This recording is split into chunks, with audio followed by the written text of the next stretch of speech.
Memory transcription subject: Governor Tava of the Venal Republic. Date: Standardized Human Time, December 7th, 2136. The war activities occupied the vast majority of my schedule, which was packed with diplomatic meetings. Even this standoffish version of the United Nations sought as many allies as possible. Humanity was determined to spin the narrative in their favor. There was a battle being fought on every communique and every broadcast sent out over the airwaves. The liberation of millions of cattle, ironically from the sector that included the Cockatoo, was a great victory. Springing an Arxor chief hunter from a Sol-based prison hadn't been my plan for the past week. The recollection of sharing a shuttle with Isif sent shivers down my spine. But in the moment, confronting him had been natural and easy.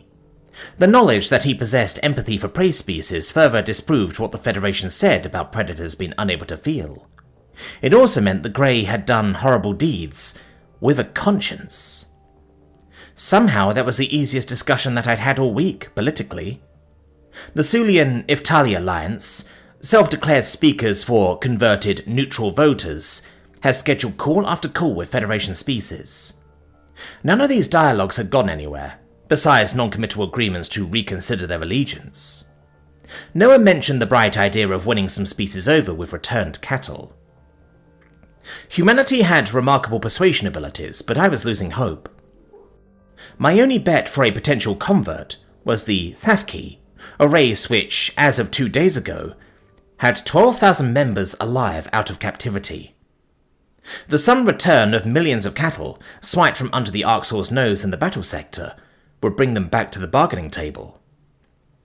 Secretary General Zhao mentioned helping them re-establish their society and gifting them an independent settlement under UN protection. The idea was ingenious. The Terran stampede and the sabotage caused us to lose 2 of our original allies. With the Thafki's numbers, 1 individual getting blown up on a shuttle was important.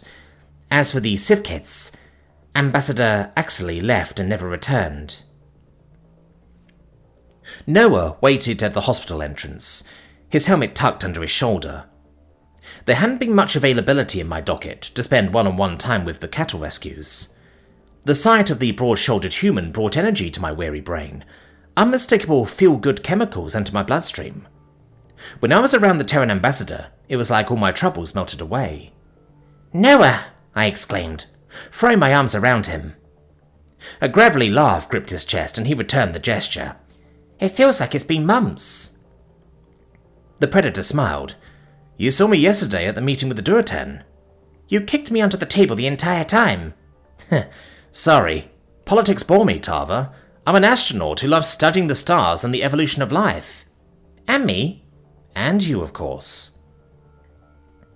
The human placed one of his muscular arms across my shoulder, and I circled my prosthetic tail around his leg. It was hysterical to me that his ship's arrival once had me ready to surrender my planet.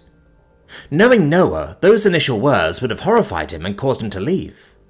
Sarah, meanwhile, would be the calming presence. Her scientific curiosity would have prevailed long enough to ask us why we feared them. "I can't imagine first contact with a different ending. I won't let myself consider what would have happened if the astronauts disappeared. And Earth." The Predators had become an integral part of my life. The galaxy would have never been privy to the caution's deceit in my lifetime without humanity's unwavering push for acceptance.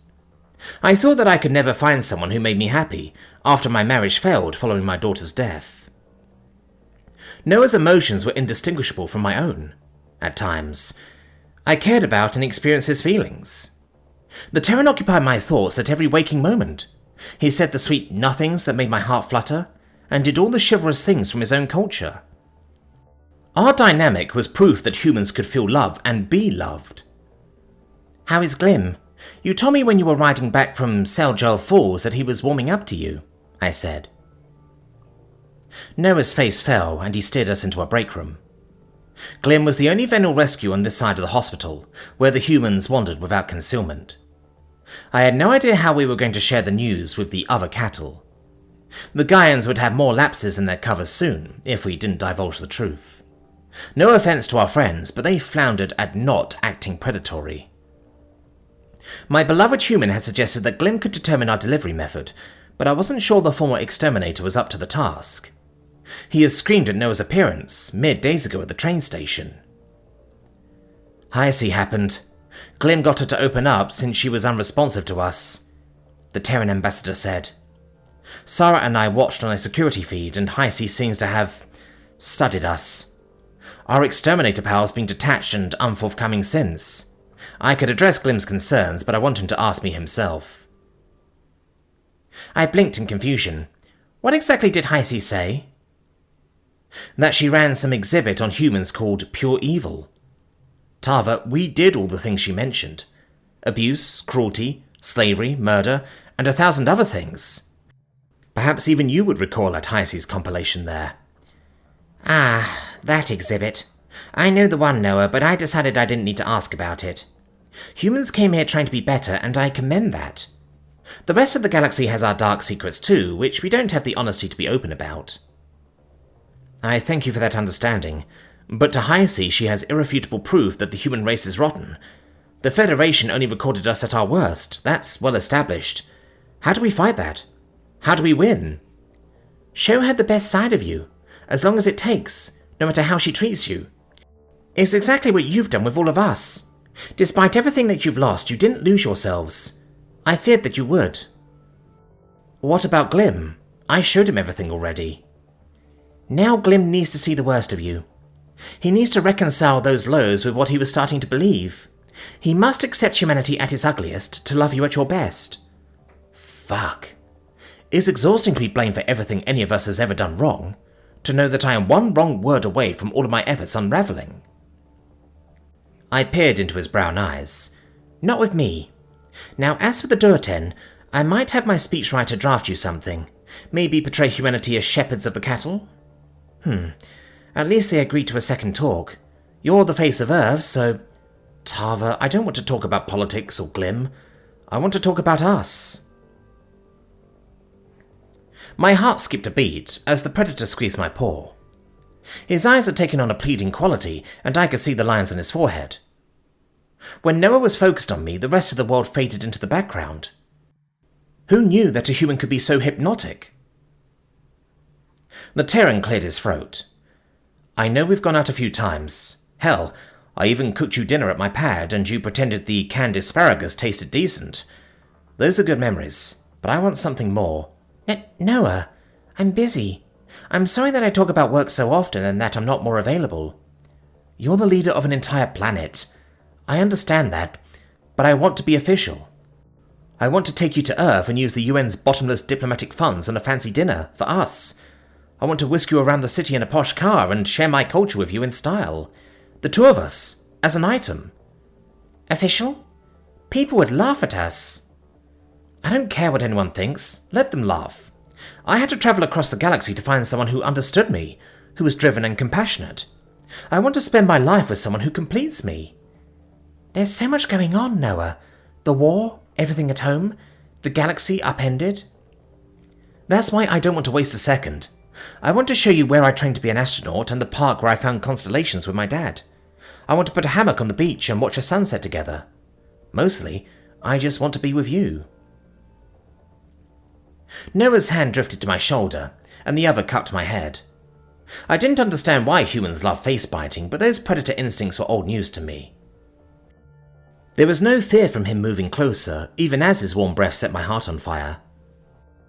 For all the death that humanity's arrival heralded, it was their bonding ability that defined their species to me. Love and emotion helped them triumph against adversity, as the entire galaxy opposed. A mortified scream travelled from the doorway. Help! Noah is eating Tava's face! He's biting her! The predator leapt backward and raised his hands in confusion. Glim was parked at the doorway, having watched enough of our private moment. The Venlor's ears were pinned in horror, and tears swelled in his eyes. His legs skittered on the tile as he backed away. Glim thinks he just saw proof that humans want to eat us. Clearly missed the context. Great. Noah and I are together. Humans bite on the mouth to show affection, I said flatly. What? You're dating him? A series of emotions flashed across the exterminator's face. He seemed more mortified than before. "But he looks like a shaven runt!" Noah rolled his eyes. "Venal flattery is as strong as ever. You know how to make a man feel special." "Tava, human males hit the females of their species. You can't trust his love. It's all in Heisey's archive." Glim slumped his shoulders, and his ragged body quivered from head to toe. Noah narrowed his eyes before moving toward the exterminator. A pitiful squeak came from the Venal rescue, and his crying escalated to a downpour. Heisey's shared atrocities had left Glim terrified of the Terran ambassador. It felt like regression, right after improvement was attained. Despite how frustrating it should be for him, my Noah was as patient as ever. He stopped in his tracks and gestured for me to join him. I knew this human wouldn't physically harm me. It was absurd to imagine that Noah Williams would even think of hitting anyone. His long-suffering demeanor and concerns for others were enough, but he also cared about me deeply. "Noah would take a predator's bite from me if he had to. He's never done anything but place me on a pedestal." "Glim, you hear about one human doing something and apply it to all of us." The Gaian ambassador pursed his lips and flared his nostrils. "Abuse is not societally accepted. It's illegal and considered disgusting to normal Terrans. Even if it weren't, I'd rather have my nails peeled off than have anything happen to Tava." I perked my ears up. "Noah and I went to a boardwalk here and it started raining. He gave me his jacket to put over my head so I could stay warm and dry. I told him not to do it, but he made sure he got soaked, not me." They're just pretending to be nice to manipulate you. Heisey told me about humans trading each other like property." Something changed in Noah's expression. My ancestors were the ones treated like goods and shipped across the globe inhumanely, with no regard for basic dignity. Worked, beaten and raped to the breaking point for centuries. Don't you dare bring my name into that. "What?" I tilted my head at him in concern. "I didn't know any of this." "Of course not, because look where I am today, Tava. I am proof that we're not the species from Heisey's capsule. Things can change. Humanity has changed, and admitted the barbaric mistakes of our past." How can you just accept that was done to you?" the rescue stammered. "Oh, you shouldn't accept injustice, Glim. You should feel sick and angry at everything in Heisey's exhibit. I do too. But why? Why would humans treat your own people like possessions?" It wasn't dissimilar to the Federation spiel, wrapped in a veneer of science and morality to infer lesser attributes on people who look like me. Rationalized bigotry isn't an Earth-exclusive ideology. Glim recoiled. "What are you talking about?" "The omnivores deserve to be saved and cured, right? Predators' lives are worth nothing. I'm not engaging in whataboutism. It's horrible, and that's unequivocal. I'm just saying we're all guilty of this savagery." The Venlaw exterminator's shaking had ceased, and a tinge of relief dotted his gaze. I wondered to myself if Glim thought he'd face punitive actions for touching these subjects. Noah's points had struck a chord even with myself. Humans weren't the only ones who could be blind to their own hatred. Evil was rooted in a web of complex lies that transcended the individual. "I don't want to be manipulated," the Venlaw wailed. "I don't want you to be pretending, using me." A frown stretched across Noah's face. "I just want to help you, Glim. I wish it wasn't so hard for you to believe that." "We're scoring you points in the war." I swished my tail. "The humans wished to end the Arxor's cattle farming long before they were at war with the Federation. Their generals had plans to free you, which were sidetracked by constant plots against Earth." "Exactly. Heisey thinks we're vicious predators, and she won't let us tell her otherwise. But even if you don't trust me, you know there's more to us than pure evil." The rescue fell into stony silence. "You knew." "Of course we did. We were worried about Heisey, and we couldn't risk her hurting herself." "Noah hoped you would trust him enough to ask him. You did well," I jumped in. "I want to feel safe," Glim croaked. I can't convince the other cattle when I haven't convinced myself." "It took all of us a long time to trust them. You've had a few days from knowing only that predators are evil. I can tell you Noah has the deepest sympathy for you. The Predator chuckled. And Noah can vocalize his own emotions. I'm here to support and comfort you, Glim. You can talk to me about anything, and I want you to know that. I will never lie to you, so listen now. You are safe. Even if I don't help the other cattle? If you want to help us, that is your decision. You are in control of you. Stop calling yourself cattle. You are a person with autonomy to us, and no human is planning to subjugate you. Not now, not later, not ever. Okay, not cattle. Gaians. Caretaker. Glim was desperate for Noah not to be proven a monster. I could see it in his eyes, plain as day. The human advanced once more, and the rescue allowed himself to be embraced. Heisey was another issue, but one rescue was willing to see through the ugliness. It mirrored my own realization, on that first interaction, that the Terrans had a beautiful side to them. If the Predators could work past their worst moments with a former exterminator, there was hope to get through to other rescues. To me, this was a positive omen for the program's future success. It would be an enormous boost for Earth's diplomatic standing to get these liberated souls on our side.